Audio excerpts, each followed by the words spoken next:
ইতিবাচক ধারায় শেষ হয়েছে ঢাকার শেয়ার বাজারের লেনদেন।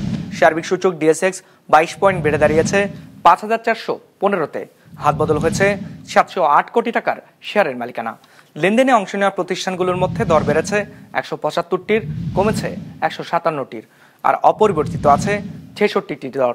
এবার বাজার নিয়ে বিশ্লেষণ শুনবো অ্যালায়েন্স ক্যাপিটাল অ্যাসেট ম্যানেজমেন্টের। আজকে লাস্ট ডে অফ দ্য উইকে মার্কেট নিউট্রাল সেন্টিমেন্টে ক্লোজ হয়েছে, তবে এই উইকের ওপেনিং ইন্ডেক্স ছিল ৫,৪৫০ এবং অ্যারাউন্ড 35 পয়েন্টস কমে এখন ফাইনালি ইন্ডেক্স দাঁড়িয়েছে ৫,৪১৫ পয়েন্টসে।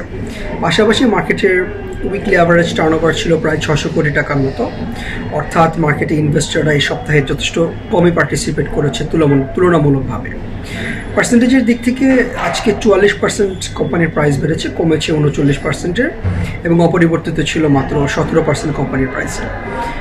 এবং সেক্টরের দিক থেকে আজকে টেক্সটাইল সেক্টরে সবচেয়ে বেশি লেনদেন হয়েছে, ফলোড বাই ফার্মাসিউটিক্যালস এবং ইঞ্জিনিয়ারিং সেক্টর। ফাইনালি আজকে ইন্ডেক্সে সবচেয়ে বেশি পজিটিভলি কন্ট্রিবিউট করেছে বেক্সিমকো ফার্মা এবং সবচেয়ে বেশি নেগেটিভলি কন্ট্রিবিউট করেছে রুবি।